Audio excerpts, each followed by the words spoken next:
This must be beginner's luck because since we built that Mathmech deck on the Salamangreat account, we have not lost a match in the World Championship qualifiers yet. We're currently 14-0, and yeah, I mean, you know, we're just doing basic stuff out here. We played against meta like Sprite and TEARLAMENTS, of course, things like that, and we beat them. So let's go ahead and take a look at some of those matches, and then we'll go over the deck list at the end of the video.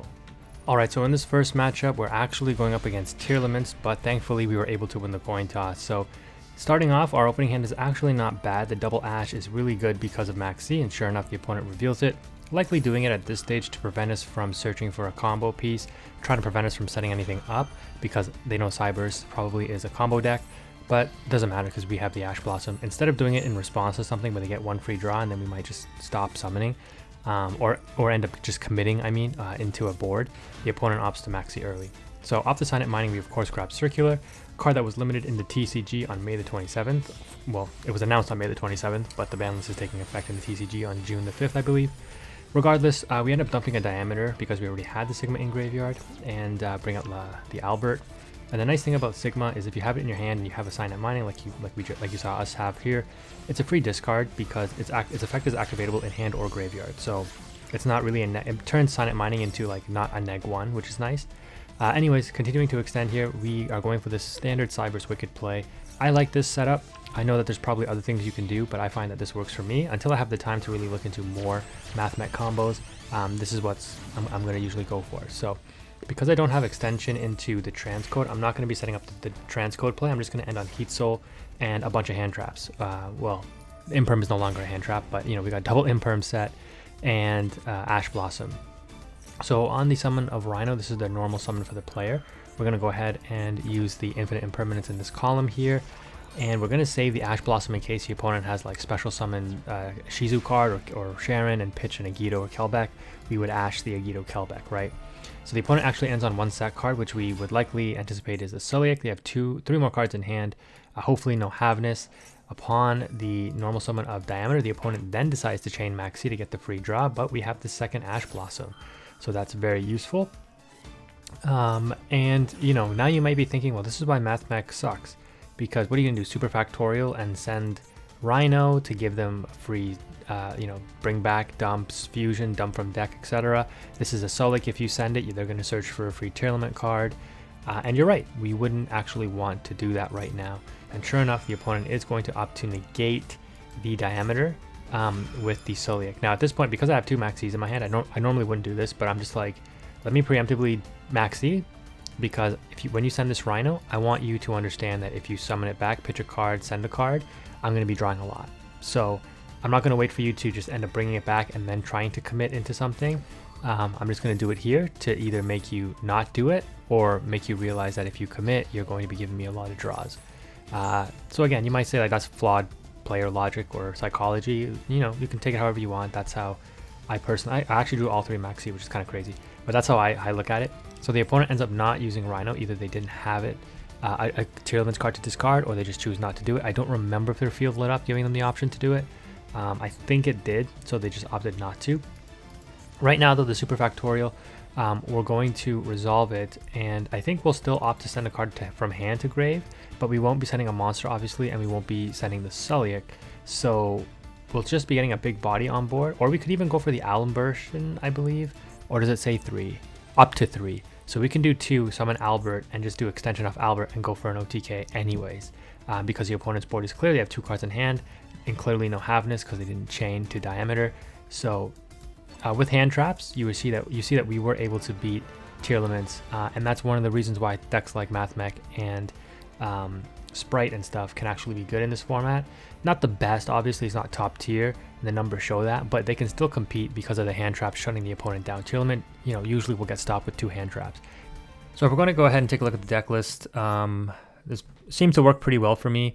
2 DD Crow for interruptions against Tearlaments mainly, but it is also good against other decks. 1 microcoder searchable off Signet Mining. Great to go turn 1 into your transcode and decode Talker Heat Soul, because this sets up the Signet Conflict, which is an Omni Negate for your opponent's turn. 3 Maxi, 3 Ash Blossom, pretty self-explanatory there. Only 2 Sigma, just because this is the card you want to dump off of Circular. You don't necessarily want to draw this card, but if you do draw it, it's a good discard as well off for Signet Mining. 2 addition, 2 subtraction, these are free extenders as long as you have a monster on field to target, or there is a monster on field to target, because it can target your opponents as well. 1 multiplication, this card is actually kind of cool. You can send this with circular to graveyard, for example, and target the monster in the extra monster zone, double its attack, which can help you go for game.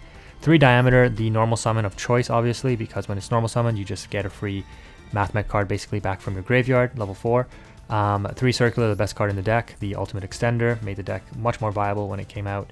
3 parallel exceed, again another free extender if it's in your hand. Anything you link into, it instantly brings 2 more level 4s to field, because when it's summoned by the effect, it becomes level 4. Okay, 3 Signet Mining, this is nice because it's also free from the structure deck, so you don't have to worry about getting it from the pack. 1 Equation, that's again searchable off of like the Allen version, the circular if you need it, etc. So this is just like a Monster Reborn Mathmech for Mathmech, and it gains 1000 attack to the end of the turn. 2 Small World, the thing I've realized with Small World, and it's nice that Master Duel kind of does the calculation for you for Small World, is that with the Parallel Exceed in your deck, any of these Mathmech cards, I believe, will bridge into the Parallel Exceed into Circular. So there's a number of different ways to get Circular to your hand for your turn 1 play. You can either do Small World, you can either use Signet Mining, or you can hard draw it, obviously, right? So it's really good for that. You essentially have, like, you can play 3 if you really wanted to, but more often than not, I find you don't need that many, so 2 is fine. So there's a lot of ways to start with your ideal opener, okay? You want negates because Maxi, you special summon a lot, Maxi stops you, so you need the Ash Blossoms, the Called Bys, and the Crossout Designator. 3 Imperms for, again, more hand traps, and then you should really only need 1 Super Factorial, because if you don't win, or if you go first and you don't shut down your opponent's turn, you likely won't be winning anyways, I don't think. So I haven't actually run into the situation where the second Super Factorial has come into play, but you never know. It might, I guess, right? And then the Signet Conflict is a good Omni Negate so far, so that is the deck list on the main deck. The extra deck, Yugioh Mathmech Final Sigma, this is more of a tech option. I don't really see you summoning this or using this just because it uses your extra monster zone, so that shuts down all of your link plays from there. So you really only go into this if, I don't know, you're going up against like Floanderies, because they usually don't have a way to out this if they're not playing Underworld Goddess or something. But other than that, I don't think you really want to summon it. 2 Laplation and 2 Allen version are standard. 1 Almirage, which you don't really need, I just happen to randomly pull it, so I put it in there. 1 Lingaribo, this is good to end on actually, because it can stop evenly matched, which is very strong. 1 Cyber's Wicked, this is your turn 1 like extender kind of thing, so it's definitely good to play. This is your OTK link, so update Jammer into access code, gets you 2 attacks over 4000 attack. Masquerena, if you need additional interruptions during your opponent's turn, the Masquerena and Avermax are kind of like a secondary engine.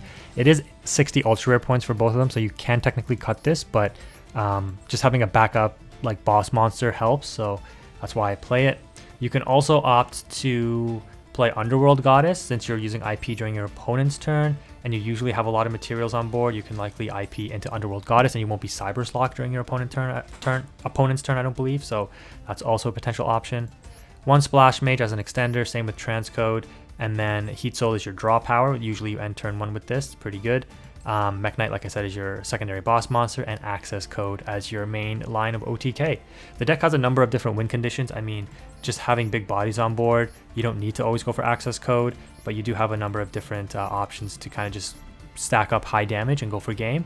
And with Mathmech, I don't want to say it's like necessarily a control-oriented deck, but it's probably the most control-oriented Cyber's deck. Most Cyber's decks are just combo, like link climbing decks, but this deck is definitely that, but it's also a semi-control deck because you do play a lot of hand traps, you do play interruptions in the Super Factorial to shut down the opponent's cards on field, and you do play the draw power to help you draw into those hand traps. So that's the deck list. That's how I'm playing it, and it seems to work fairly well for me. It doesn't really brick. Like I said, you have a lot of ways to get into your circular, and that's why this deck can be very good.